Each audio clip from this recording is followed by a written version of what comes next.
तंत्र में विरोध की आवाज पूरी तरह से दब जाएगी। दबाने की एक साजिश है, लेकिन कुछ विधिवेताओं का कहना है कि यह जरूरी था। पुलिस को अगर लगेगा तो 60 से 90 दिन तक वो रिमांड पे रख सकते, लेकिन कुछ ऐसे डेटा को जोड़ा गया है, कहीं ना कहीं वह लोकतंत्र को कम कर रहा है। तो 90% पुरानी ही चीजों को बस इसमें कॉपी पेस्ट कर दिया गया है। नमस्कार, मैं हूं विद्रोही और आप देख रहे हैं डी पीपुल वॉइस। अभी हमारे से 10 कदम की दूरी पर मुख्यमंत्री आवास है और हमारे आप पीछे में जो नज़ारा देख रहे हैं वो राजभवन का नज़ारा है। और लोकतंत्र में, इस देश में राजभवन भी है, यह हमारे लिए बहुत बड़ा सोचने का विषय है। इसी बीच हमारे बीच में पटना हाई कोर्ट के जाने माने अधिवक्ता एसएन कुमार जी हैं। आइए इससे जानते हैं कि इस देश में लोकतंत्र का इतना समय बीता और क्या कुछ इस देश ने देखा है, और जो नया कानून लागू हुआ है वो आने वाले समय में समाज पर किस रूप में प्रभाव डालेगा। बहुत बहुत स्वागत है एसएन कुमार जी। जी धन्यवाद, नमस्कार। इस देश में नया कानून लागू हुआ है, इस कानून के बारे में जो आम लोग हैं वो तो उतना नहीं समझ पा रहे हैं, लेकिन राजनीतिक हलकों में या कानून के जो विद्यार्थी हैं या जो एक्टिविस्ट हैं वो लोग चर्चा करने लगे हैं। क्या कुछ नया बदलाव आया है? क्या आप सोचते हैं इस बदलाव के बारे में? थोड़ा सा हमारे दर्शकों को बताएं। जी, नया कानून आना कोई बहुत अच्छी बात है ये। और चूंकि हम लोग कॉलोनियल लॉ पे काम कर रही थी हमारी सिस्टम, हमारी पुलिस, तो जो वर्तमान में तीन न्यू क्रिमिनल लॉ आए हैं वो बिल्कुल भारत के जो वर्तमान परिप्रेक्ष्य है उसको देखते हुए लाया गया, ऐसा कहा जा रहा है। लेकिन हम लोगों ने अध्ययन जब किया तो 90% पुरानी ही चीज़ों को बस इसमें कॉपी पेस्ट कर दिया गया है। खैर, पुरानी चीज इतने सुदृढ़ और इतनी समृद्ध हैं तो उसको परिवर्तन करना, वर्तमान जो कानून के ड्राफ्ट कमेटी थे, इस कानून को लिखने में जो ड्राफ्ट कमेटी के लोग थे, उन लोगों को लगा होगा कि वर्तमान परिप्रेक्ष्य से यह कानून ताल्लुकात रखता है, इसलिए 90% वही भाग अभी वही डेटा अभी बना हुआ है। लेकिन कुछ ऐसे डेटा को जोड़ा गया है, कहीं ना कहीं वह लोकतंत्र को कम कर रहा है। जैसे कि आप पुरानी इन चीजों से ऐसा लगता है कि हमारे लोकतंत्र पर चोट पहुंची है। उन कानूनों को, उन बिंदुओं को इस कानून में शामिल नहीं किया जाना चाहिए जो भविष्य में लोग आंदोलन करने वाले होंगे या लोकतंत्र और संविधान की रक्षा को ये लड़ने वाले लोग हैं, उनको आने वाले समय में दिक्कतों का सामना करना पड़ सकता है। जैसे कि पहले यूएपीए एक अलग कानून था, ये न्याय संहिता में उसको डाल दिया गया है।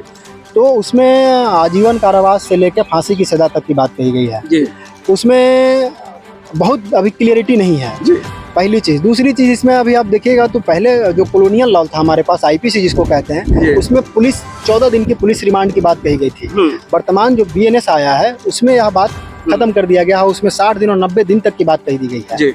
यानी पुलिस को अगर लगेगा तो 60 से 90 दिन तक वो रिमांड पे रख सकते हैं, गिरफ्तार करके रख सकते हैं। भले ही वो आरोप साबित हुआ हो या ना हो, लेकिन अगर सरकार को लगता है या पुलिस को लगता है कि अगर आपने देश के देशद्रोह किया है या राष्ट्रीय सुरक्षा के साथ खिलवाड़ किया है तो वैसे स्थितियों में आपको गिरफ्तार किया जा सकता है बिना किसी सबूत के। और यह एक तरह से किसी व्यक्ति को, जैसे कहा जाता है कि जब तक कोई दोषी साबित न हो जाए तब तक उसको सजा नहीं दी जा सकती, तो ये तो 60 दिन और 90 दिन के बाद निर्दोष भी साबित हो सकता है और वो सजा काट के आ जाएगा। देखिए, भारत का जो संविधान है वह कानून को सुधारात्मक प्रक्रिया में इजाजत लागू करने का इजाजत देता है, न कि दंडात्मक प्रक्रिया में। और यह जो तीनों कानून है, तो इसमें जो प्रथम जो बीएनएस की हम बात कर रहे हैं, इसका कहीं ना कहीं जो झलक है वो दंडात्मक प्रक्रिया में होता हुआ दिख रहा है।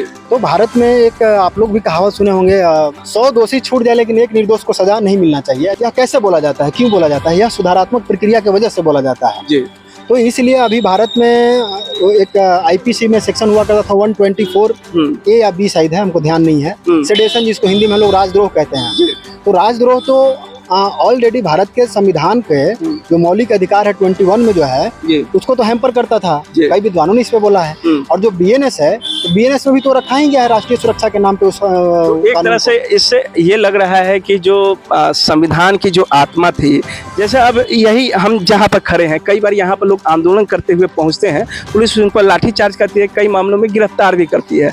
तो अब इस तरह की परिस्थितियाँ हो जाए कि आप राष्ट्रीय सुरक्षा के साथ खिलवाड़ कर रहे थे, राजभवन है, यहाँ कैसे आंदोलन कर सकते हैं? तो हो सकता है इस नाम पर भी अगर सरकार में बैठे हुए लोग उन आंदोलनकारियों के खिलाफ रहे तो वो धारा लगा सकती है, उनको गिरफ्तार कर सकती है। बिल्कुल बिल्कुल कर सकती है पुलिस। हाँ, पुलिस इन फ्यूचर में तो इन चीजों को कर सकती है और करके आपको यह कह सकते हैं पूरी तरह से कि आपके आवाज को दबाने की एक साजिश है। जो कि लोकतंत्र में विरोध की आवाज पूरी तरह से दब जाएगी। दबाने की एक साजिश है, लेकिन कुछ विधिवेताओं का कहना है कि यह जरूरी था। तो हम दोनों बात को कह रहे हैं। कुछ का कहना है कि यह जरूरी था इसलिए इसको रखा गया है। कुछ अगर इसको, और कुछ विधिवेता कह रहे हैं कि नहीं, इसको आवाज भारत में जो लोकतंत्र को फलीभूत करता है, जो लोकतंत्र की वास्तविकता को बनाए रखता है, उसको, उस आवाज को दबाने की एक साजिश है। एक आखिरी सवाल आपसे होगा कि जो सत्ता का वर्ग चरित्र होता है और उस वर्ग चरित्र में यह ऐसा माना जाता है कि वो शोषणकारी होता है। असल में सत्ता और सरकारों को बनाने का लक्ष्य कल्याणकारी था और अंतिम वर्ग के लोगों को लाभ पहुंचाना था। लेकिन आप समाज का कोई गरीब तबका किसी थाने में जाता है, गरीब तबके की बात छोड़ दें, हम और आप बिना परिचय दिए हुए किसी थाने में जाएं और एक सिम खोने का FIR दर्ज कराना जाए तो कई दिक्कतों का सामना करना पड़ता है। एक छोटा सा कैब ड्राइवर होता है, उसके साथ कोई घटना घटती है तो पुलिस कोशिश करती है ग्राहक का ज़्यादा सुने। तो ऐसे परिस्थितियों में जो पुलिस को यह अधिकार दिया गया है कि 24 से 30 घंटे वो बिना किसी सबूत के आपको रख सकती है, पुलिस को पावर। तो इससे समाज में क्या सुधार होगा या पहले की तरह स्थिति और ज़्यादा बिगड़ेगी? नहीं, इससे समाज में सुधार तो नहीं होगा जब तक समाज में शिक्षा का पूर्ण रूप से और सिस्टम पूरी ईमानदारी से काम नहीं करेगी। सिस्टम में हम सब, आप सब हैं, और जो सिस्टम में वर्दी पहने हुए लोग हैं, जो कलम पकड़े हुए लोग हैं, या जो सिस्टम में चेयर पर बैठे लोग हैं, जब तक कोई ईमानदारी से काम नहीं करेंगे तो इस प्रक्रिया में बहुत सुधार की कोई गुंजाइश नहीं है।